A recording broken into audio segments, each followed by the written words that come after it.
Okay, before I tell you this amazing story, I want to put up the table of contents for 2 newsletters ago, so September's newsletter, because there was a lot of Keep Track Week data, if you're interested in that sort of thing, and each newsletter is available as a one-time purchase now. So there's the table of contents. Like half the newsletter is Keep Track Week things. I kept track of 5 different things, and it was while I was playing 2-5 in Vegas, some at Bellagio, some at Wynn, and also show you the table of contents for this month's October's newsletter. Actually, don't know when this video is going to be published, but October's newsletter. There's the table of contents. If those segments interest you, again, available as a one-time purchase. But now let's get into this amazing story.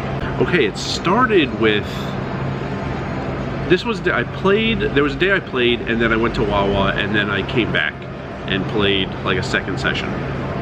So I sit on table, whatever, 50, 51, which is, it's the first table in the room. I might as well call it table 1. The 2 and the 3 seats are open. I take the 2 seat, and there are 6 other people at the table. I make 7.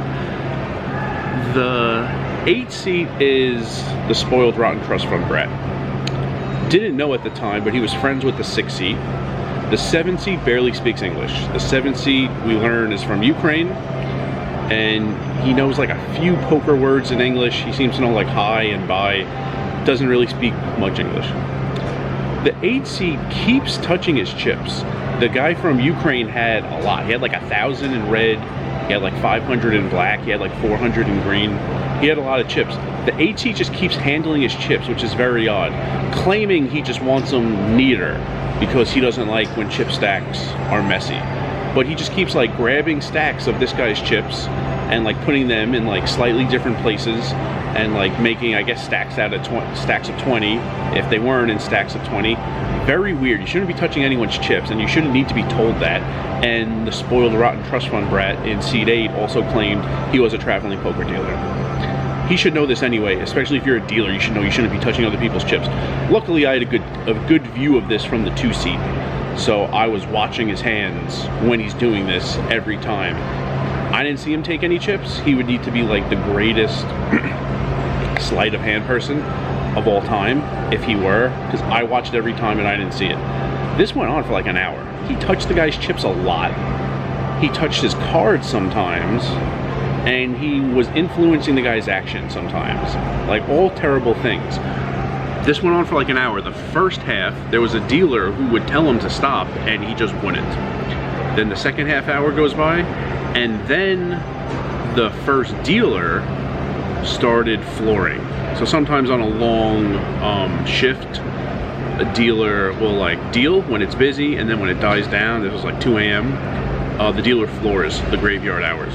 So now he's flooring, and he comes over to the table and doesn't say anything at first, and the spoiled, rotten trust fund brat says, "Why are you here?" And he says, "I'm watching the table." And he goes, "Yeah, but why are you here?" And he says, "You shouldn't be touching his chips. You need to stop touching his chips." This escalated like incredibly quickly. It wasn't that bad, even though the spoiled, rotten trust fund brat was totally ignoring him when this guy was dealing. Like nothing that ridiculous was happening. Now this is escalating really quickly.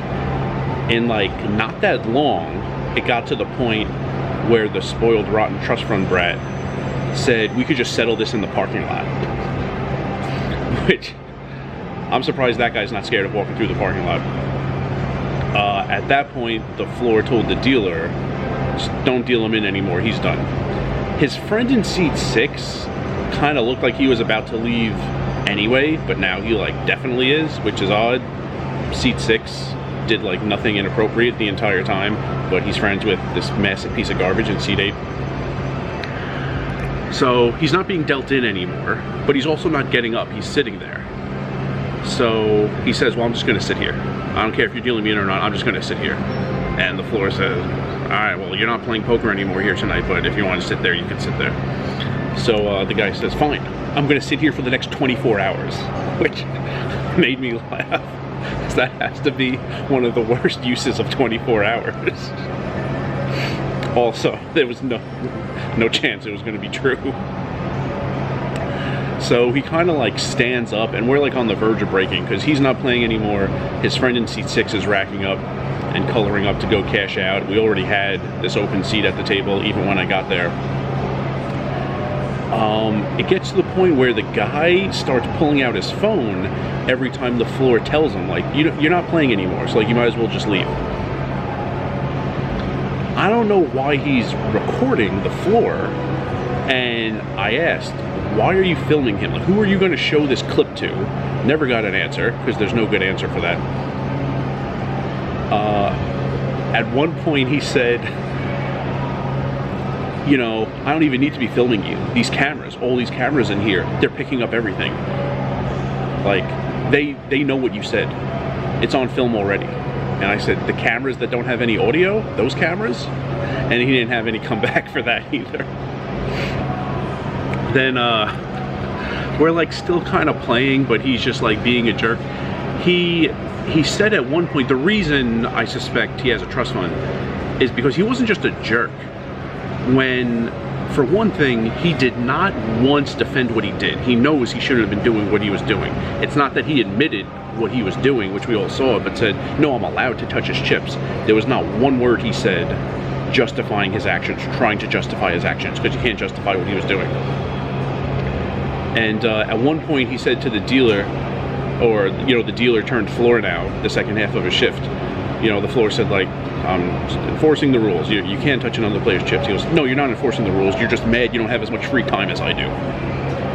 I don't think that was it in the least. And then the floor said something very similar to, like, I'm enforcing the rules again. And the guy said, no, you're just mad you don't make as much money as you want to make. That's the problem. Those two comments were very telling, that this guy has never worked a day in his life, has never heard the word no in his life, and has just been handed everything he ever asked for. So eventually, I don't know, he was like sitting for a while after he was done playing, or forced to be done playing. Then he was like standing there for a while, and then eventually his friend had left, and he left. He claimed he was gonna show what he was filming the floor saying to someone. I kept asking, who are you gonna show this to? Like, there's some overseer who has a problem with casino employees doing things that make sense, or something like that. Really wanted him to give an answer. It was going to be ridiculous, but I was going to be entertained by how ridiculous it was. He never said anything about that. And yeah, that was very odd the whole time. He influenced action, I'd say like 3 to 5 times. He touched the guy's cards while the guy was in a hand, I'd say like 5 to 10 times, and he handled the guy's chips probably like 100 times. It was very strange. Never saw him take any of the chips. Also, the guy from Ukraine didn't seem to mind. I mean, even though you're speaking another language, like, you could get someone to stop touching your chips. But yeah, very odd. And then, like a lot of spoiled brats, when they get called out for doing something ridiculous, they just throw a tantrum. Like, whatever his goal is to be touching this guy's chips non-stop, he should be thrilled that he got to do it with very little, like, resistance for an hour. Like, he was really mad. No, he should be thrilled that he got to break the rules for an hour, and only after an hour is being told that he needs to stop doing this. So yeah, he was told to stop doing it, and then he left of his own accord. I don't know if he was definitely done for the night in the poker room. There might have been more consequences. I don't know if there was like an official ban for a certain amount of time in the whole casino, or for longer than just the night, but it's possible. Like, I'm a player here, I'm not an employee, so I don't know, but based on things that were said at the time and things that were said shortly after, he might have been banned for like a certain amount of time from the whole casino for longer than just the night. But don't know for sure, but that was great. It was really annoying when it was happening, and then when he started an argument, even though he was awful, he was so bad at arguing, it was entertaining. And then we broke. And then I went to table 59, and it was just a great table, and I played a couple more hours before I ended for the night. So there you go, spoiled trust fund brat in the poker room at the Horseshoe Baltimore, got ejected, haven't seen him since. And remember, rice is a spoon food.